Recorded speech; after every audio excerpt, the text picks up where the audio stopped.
In this video, we're going to show you what the primary cause of every couple's conflict is, no matter whether you're talking about how to raise the kids, money, finances, sex, where we're going to live, what careers we're going to pursue. This is the primary reason we all get stuck. Hi, my name is John Hawkins Jr. I'm a licensed psychotherapist and trauma specialist and co-founder of Hawkins Counseling Center with my wife, Hawkins, who is a certified life coach, trauma coach, and spiritual director at our center. In this video, I really want to walk you through the primary reason we all get stuck as couples. We get stuck, we've gotten stuck, we were less stuck than we used to be. It's inevitable, right? And we're not the same person. We have two subjective realities. So I don't think in terms of relationship, any of us are ever going to hit perfection. But when you're doing really good as a couple, you get mini cycles, which you get in, you get out. They're not long. I mean, some of the stuff that used to get us stuck for days now is like a 5-minute thing we laugh at and move past, right? But it's because what I'm going to show you here in this video today. So everybody comes in and they tell us we have trouble communicating. And I was telling Basan, I almost fall out of my chair laughing sometimes, like, of course you do.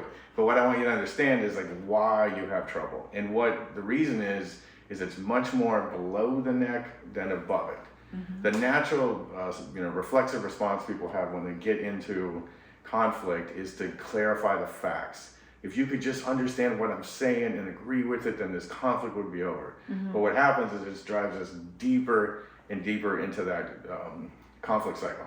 So when you start to get pulled into your cycle, the first intervention that both of us would advocate is to stop. Focus on the process of what is happening right now in the moment between us, not the content of what we're talking about. Mm-hmm. Content will just speed everything up and get you more and more conflicted. So like I said, it's more about what's going on down here. Mm-hmm. So an example would be, we're talking about something to do with the kids or money or something like that. And then, we start to get conflicted. Then you might say something like, I'm starting to get really frustrated, or I'm starting to shut down, or I feel like I'm not being heard right now.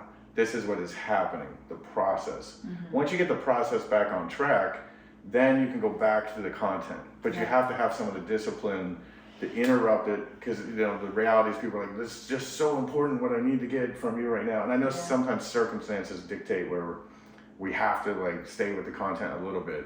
But I would say that would be your first intervention. And then really start to bring your focus into you. Everybody comes in, they've analyzed their partner, 9 ways to Monday. I can tell you all the stuff they need to work on. I can tell you all their flaws. Right. If they would just do this or that, Right. So really start to bring the attention to you. Get curious, what is happening to me? I can feel my chest tightening, my stomach nodding heavier. I might start to feel small or powerless. And then what is happening, which I talk about basically in every therapy session, every coaching session, every video, is implicit memory. This is the entire ball of wax. So implicit memory is like a body memory, a felt memory in the body. Conscious memories, images, facts, words are stored in one part of the brain. Mm-hmm. The implicits are stored in a different part of the brain that's also the part that is a threat detector for our environment. It has no images, no conscious thought, no linear time, no ability to differentiate people, place, or setting. Okay. So we're going to give you an example of an implicit memory in our life that happened to us that really helped show, and it was a turning point for Basan, for our relationship, mm-hmm. where she, going from not knowing these concepts to one of the first times that really stands out, where she was like, wow, I totally see what you're saying right now. Yeah. So the other thing I would always want to say is, a lot of times people maybe are hesitant to come to therapy, or they're like, everything gets blamed about my past, it's all about my past, and I mean, I can appreciate that. So what I always want to clarify to couples is, there is something happening in the present. In the story we're going to tell you, there was something happening in the present that justified her feeling certain emotions. Yeah. But then there was more. There was an implicit memory that was getting activated that creates more intensity. So let's say on a scale of 1 to 10, this situation could produce a 3 for the average person, but I'm feeling a 9. Yeah. So that other 6 is where that implicit memory shows up, but you can't see it. So I always say it's not a fair fight. Yeah. The things that really hijack, we can't even, see. Mm-hmm. So let's walk through that Sunday morning incident where years ago, in the beginning of our relationship, she was, we went out for this great breakfast. Yeah. Went on this walk on Intercoastal. She loves nature. I love nature. And then the walk ended up being a little longer. which, if you're rolling with me, tends to happen.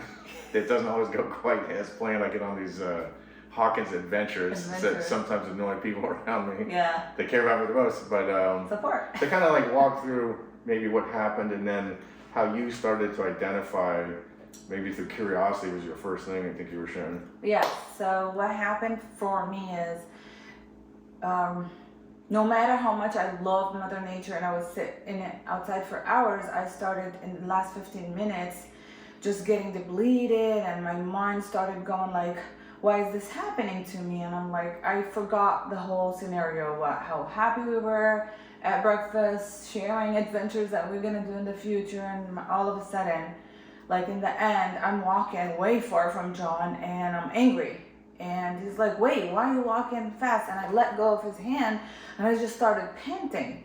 And I said, I don't know why you did this to me. And I even didn't know why I did this. So I got hijacked and I couldn't stop it. And he was just like, oh, no matter what I do, I end up in this situation. What happened? I don't know what I did wrong. And probably relate to that.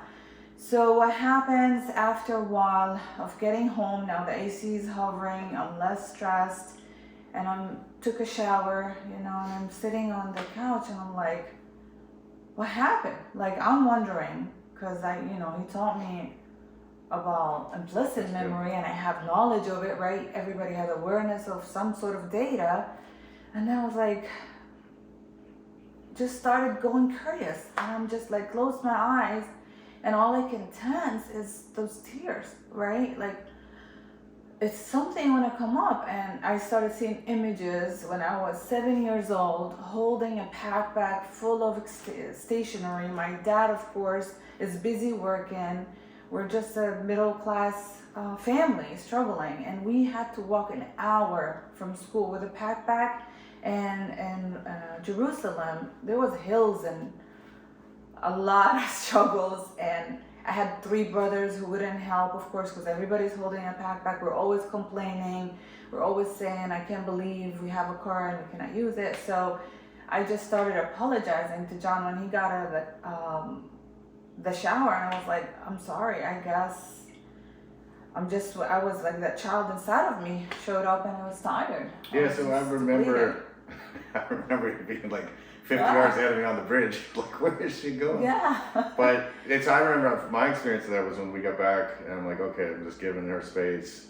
Part of me felt a little frustrated, obviously. Mm-hmm. And then I remember you coming out, and you were laying there on the bed, and you were really kind of focused inward. You had this look on your face, and you said, oh my gosh, like, I understand what you're talking about now. Yeah. Like, these memories are coming up. I see them. Mm-hmm. So now, let's say you get that far in the process. I validate that there is something that it was frustrating. Mm-hmm. There would be, if we go back to that scale of 10, there was probably justification for a 3 or 4 frustration. Yeah. But I remember that was the first thing you said to me. He's like, why am I so angry? We said, it's breakfast, we're walking, why am I so mad at him? And so the first step is curiosity. Yeah. And I always say, don't be curious if you can't be non-judgmental. But be curious without judgment, so I didn't beat myself. Because what happened, people get like a part of them with shame triggered. Like, oh, why do I do this? Why do I get so angry? I always ruined it. Self-sabotage. Yeah. Right? You start beating yourself. So it's not productive to be curious if you're going to be self-attacking. No. So then she was like, why am I so angry? And then when I came out and you started sharing with me, like, I made this connection. Like, I see these images of like that time when I was little. Mm-hmm. It's like walking for miles and nobody will help me. Some emotions come up, like shame, sadness, powerless, all these kind of things. And so those implicit memories get there because we disassociate the energy we can't regulate. That's how it ends up stored in the body as this body memory, Mm-hmm. So then if you got this far in the process and you got curious, like, okay, what is happening between us right now? What am I noticing? And, trying to be curious together. But sometimes it's hard when you're both triggered. Now, here's what you do with it, because people will say, like, okay, I know, maybe I've done that aspect of it before. Like, I know where this comes from, I know where it takes me, I know where the wound comes from, but it doesn't change, doesn't make any difference. I'm always saying knowing and doing are 2 different things, because a lot of people educate themselves and they feel worse because they know now, but they still can't break out of this. So now, in terms of a relational, there's other videos we have where we talk about what to do internally with that, with yourself. But in this one, we're talking about how we can relationally support each other to help heal. So what we're trying to access is a corrective experience. So then your partner, or whoever that is your attachment figure emotionally.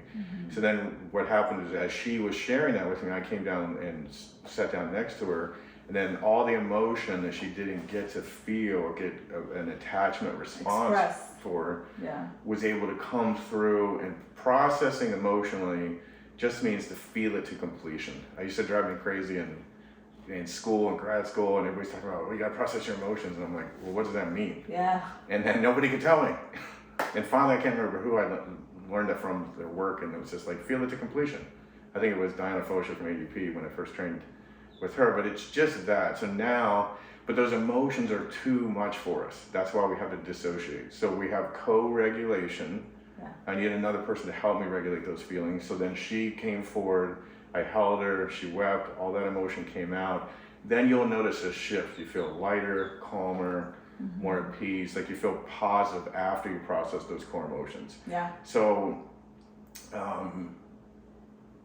walking back through that real quickly. So be curious, or stop when you notice you're getting conflicted. Be curious about what's happening between us right now, what's happening inside of me right now. Really focus on the body, internal experience. And then we want to look for corrective experiences or reparative experiences. You know, everywhere you get conflicted has that potential. So I always say, in conflict holds the greatest potential for emotional intimacy and security in the relationship. So in that incident, she learned something about herself, that this stuff was there, right? That came up for me. I hadn't connected with that part of me in a long time. Or when that part comes up, I don't see the part, I just feel that part of me. And then, so walking through that one last time is stop, interrupt what's happening, look at what's going on between us right now, share that, go focus within me. Then I'm looking at, like, what is coming up for me, what am I experiencing?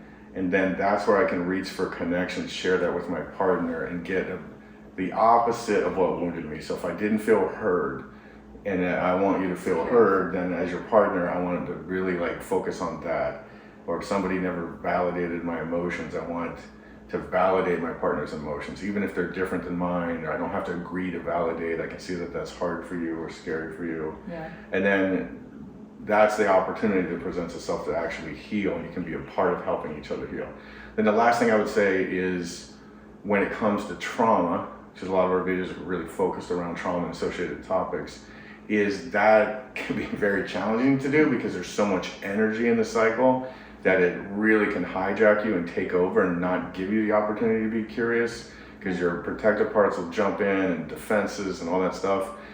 In that case, then you're looking at it after the fact. So if we can go back hour, days later when I'm regulated, then I can be curious, then we can explore that together. So don't worry if you can't do it in the moment, or you get hijacked in the moment and it doesn't, work. There's always potential for, once both of you are regulated, to come back to it.